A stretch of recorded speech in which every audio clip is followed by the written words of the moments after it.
The tram ride through Brussels that morning was unusually quiet. Claire de Smet sat by the window, her hands clasped in her lap, eyes fixed on the moving city. Ixelles was still the same. Elegant old buildings, cobbled pavements, and the scent of warm waffles from the corner cafes. Yet something about returning made her stomach churn. She hadn't been back since she was 17. Her mother had fallen ill. That was the reason. Or, at least, the excuse. As she stepped into the old townhouse on Rue Sans-Souci, the air hit her like a wave. Dust, lavender, and something harder to place, a strange stillness. The hallway was darker than she remembered, the wallpaper slightly peeled, the grandfather clock silent. She hesitated, brushing her fingers along the narrow staircase. The same creak on the third step.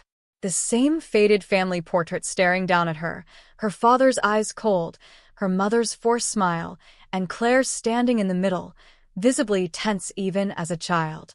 "Claire," came a faint voice from upstairs. It was her Aunt Evelyn. "She's sleeping now, but not well." Claire nodded. She didn't speak. Not yet. She wandered through the living room. Everything was still in place. The blue armchair where her father used to sit with a glass of wine. The piano her mother insisted she practice daily. The cabinet locked tight since she was 12. The silence in the house was almost performative, like the walls had learned to keep secrets. That night, she couldn't sleep. The guest room felt cold despite the heavy blankets. She kept hearing noises, light thuds from the attic above. At first she told herself it was just the wind. Old houses creak. But then she heard it again. A dragging sound, like something being pulled across the floor. She got up. The staircase to the attic hadn't changed. Narrow, creaky, and somehow menacing, as if every step she took was a betrayal. She reached for the pull-down ladder, hesitating as the wooden steps unfolded with a snap. The attic was pitch black. She fumbled for the string of the single light bulb. Click. The light flickered on, revealing dust-covered boxes, an old bicycle, yellowed newspapers. She turned slowly, the air thick and heavy. Then she saw it. A small wooden box tucked behind a pile of paintings. She knelt down, brushing the dust away. It was hers. A childhood keepsake box. She had forgotten it even existed. Inside, nestled among old ribbons and crayon drawings, was a diary. Small, leather-bound, its pages browned with time. She opened it. The first page read, "Today, Papa shouted at me again. He said I made up what I saw. But I know what I saw." Claire stared at the words. Her chest tightened. The whispers she had silenced for years began to stir. Claire sat on the attic floor long after the bulb had gone dark, the diary still open on her lap. The words on the pages did not just echo old memories. They confirmed them. Entry after entry. The child she once was had tried to make sense of the cruel, quiet world around her. Mama said, "I imagined the door closing. But I heard it. I know he was in my room. They say I ruin everything. But all I want is to be loved." The entries grew darker, more frantic. And Claire remembered the constant gaslighting. The way her parents would look at her with pity whenever she cried. Her father's stern voice. Her mother's whispered reassurances that nothing ever happened. She wiped her eyes and stood, dust clinging to her knees. As she shifted the box aside, something slid beneath the attic floorboards. A loose plank. Curious, she pried it open.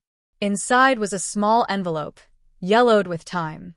Her name was written on the front in careful cursive. Claire. Nothing more. Hands trembling, she unfolded the single sheet inside. "If you're reading this, then I've failed to protect you. I saw it too. But I was too afraid. I hope one day you'll understand. You were never crazy." There was no signature. Just the date, 1999. She was 9 years old then. The creak behind her made her spin. But the attic was empty. She clutched the letter and rushed downstairs, her heart pounding louder than her footsteps. Evelyn was in the kitchen, stirring tea, as calm as ever. "Couldn't sleep?" she asked. Claire hesitated, then held up the letter. Her aunt's face changed. not with surprise, but with something else. Resignation. I always wondered when you'd find that, Evelyn said softly. Your mother made me promise never to talk about it. Claire's jaw clenched. Talk about what? But Evelyn only sipped her tea.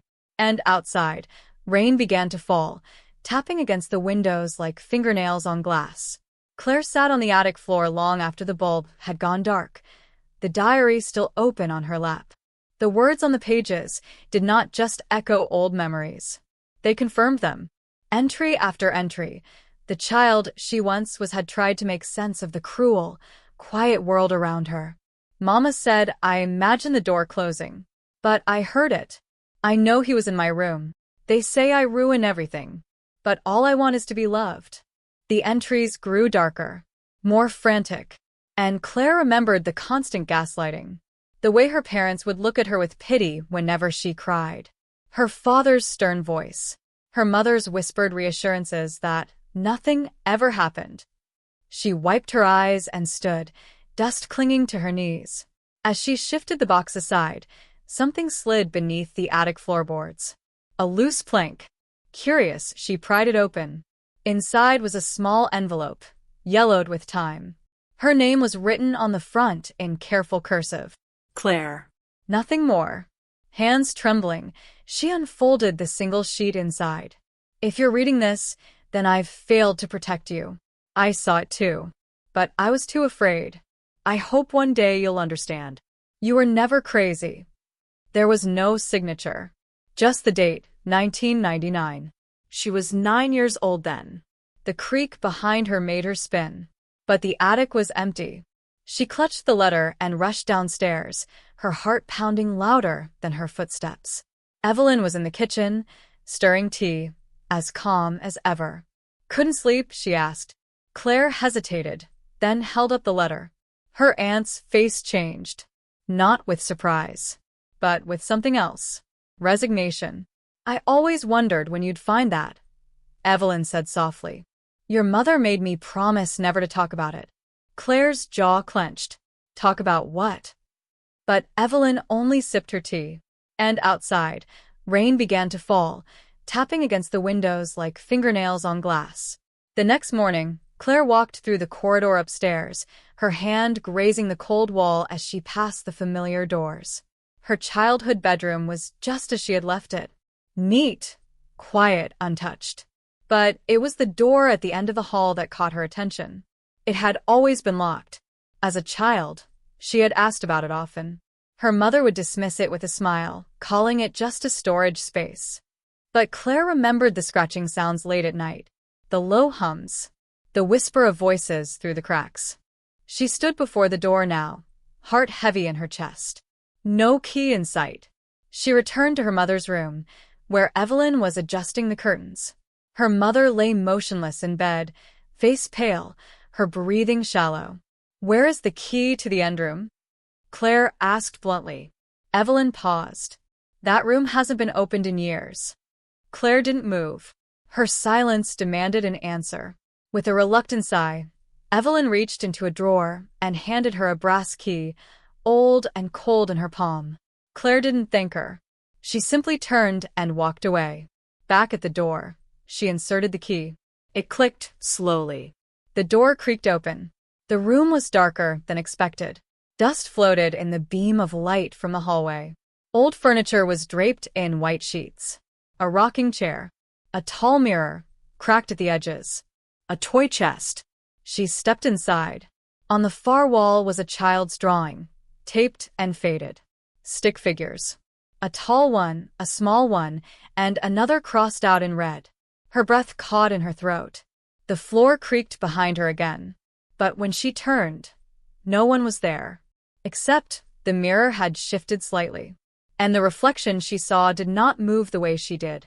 Claire stumbled back from the mirror, nearly tripping over the uneven floorboards. Her eyes locked on the glass, watching herself, and yet not herself. The reflection blinked slower, tilted its head in the opposite direction. It smiled before she did. She backed out of the room, slamming the door shut and locking it behind her. She pressed her forehead to the wood, her breath shallow and rapid. She returned to her bedroom and sat on the edge of the bed, diary in hand, the envelope hidden under her pillow. Her fingers turned the pages slowly. It was no longer about memories. It was about proof. Proof that something had always been wrong in that house. Later that day, she found herself outside in the small back garden, where the ivy had overgrown and choked the stone path. She used to play there with her cousin Lucy. But Lucy had stopped visiting after a summer holiday when they were both 10. Claire never knew why. She went back inside and opened the old family photo album. As she flipped through, she noticed something odd. A page had been torn out, jagged and deliberate. A gap where a memory should have been. That evening, Evelyn stood in the doorway with a strange softness in her eyes. "Lucy never stopped visiting," she said suddenly. "You did." Claire looked up, heart pounding. "What are you talking about?" Evelyn didn't answer. She simply turned and walked away. That night, Claire sat by the window of her old bedroom, staring out into the garden. Rain left streaks on the glass, and the branches swayed like arms reaching through the mist. And then she saw her, a little girl standing beneath the tree. She wore a white dress, her hair matted with damp, her face turned upward toward the window. Claire's breath caught. The child looked familiar, terrifyingly so. She blinked. The girl was gone. Claire ran downstairs and opened the back door. The garden was empty. No footprints in the mud. Nothing but silence and the sharp sting of cold air. As she turned to go back inside, she noticed the shed, its door slightly ajar. She hadn't thought about the shed in years. Inside, everything was covered in dust and cobwebs. Gardening tools, old boxes, a broken tricycle. She found a wooden box with her name carved into it, but when she opened it, it was filled with photographs. Photographs of her as a child. Alone. Sitting in rooms she didn't remember. Her eyes vacant. Her arms bruised. She dropped the box. The photos scattered. And just outside the shed, through the gap in the wood, the girl was watching her. Claire spent the next morning questioning her past. Were those really her memories? Or had someone made her forget? The house seemed alive with shadows now. Every creak made her turn. Every mirror she covered. She sat at the kitchen table with the diary, flipping to the back cover. There, pressed between the last pages, was a torn photograph, half-burnt. A little girl and a woman who wasn't her mother. The woman looked familiar, but Claire couldn't place her. She turned the photo over. Scribbled in faint ink. For Claire from Marie. Who was Marie? Evelyn appeared in the doorway again. "She was your nanny," she said flatly. "Before your mother dismissed her. You don't remember?" Claire shook her head. "She tried to take you away once," Evelyn added, her tone unreadable. "She said she was protecting you." Claire's blood ran cold. Why? But Evelyn only stared at her. "Because you used to scream in your sleep. Every night. And not once did your parents go to you." Later that evening, Claire entered Evelyn's room without knocking. "You knew," she said. "You knew all along and said nothing." Evelyn was seated at the vanity, combing her graying hair. "I was young. I didn't know what to do." Claire walked closer, her voice sharp. "Marie tried to protect me." "Why didn't you?" Evelyn finally turned. "Because I was afraid of your father. We all were." Claire swallowed the lump in her throat. She remembered now. The shouting. The long silences. The strange looks from neighbors that never made sense before. "I think he hurt me," Claire whispered. "I think he made me forget." Evelyn didn't confirm it. "She didn't need to." Her silence was enough. Claire left the room and went back to the attic. She tore through boxes until she found an old cassette tape labeled 1999 July. She carried it downstairs, her hands shaking, and placed it into the player in the lounge. The tape hissed, then crackled. And then a child's voice. "Don't tell Papa. Don't tell. He'll lock the door again." Claire pressed pause, her whole body trembling. The next morning, Claire walked through the garden again. The air felt colder now, the ivy thicker than before. Something was buried beneath it, a memory, maybe more. She began pulling the vines away from the far wall. Behind them, a stone panel with a rusted metal ring. She pulled. It opened with a groan, revealing a hollow in the wall, a hidden compartment. Inside, wrapped in old linen, was another diary, but not hers. The handwriting was adult, familiar, her father's. She sat on the garden bench and read. Each page was more disturbing than the last. He wrote of his experiments with memory, how children forget easily when fear is consistent, and how the boundaries between imagination and obedience must be taught young. Claire dropped the diary. She vomited into the grass. Claire knew what she had to do. She returned to the attic that evening and searched for more cassettes. She found 2 more unlabeled, hidden inside an old typewriter case. She played the first. More hissing. Then the same child's voice. He said it was a dream. But I still feel it. I still see the red light. Then her mother's voice. You must never speak of this again, Claire. Never. Promise me. Claire's heart pounded. She played the second tape. Static. Then, she's too clever. We'll have to start again. Another voice replied, her father's. Cold. Clinical. I'll call Dr. Veen. He knows how to suppress memory without sedatives now. Claire dropped the player. They had drugged her, manipulated her, erased her past, and tried to erase her. She screamed. That night, Claire returned to the locked room. This time, she didn't flinch. She opened the door, mirror uncovered, and stepped inside. The reflection was waiting. But now, it didn't mimic her. It stood still as she moved.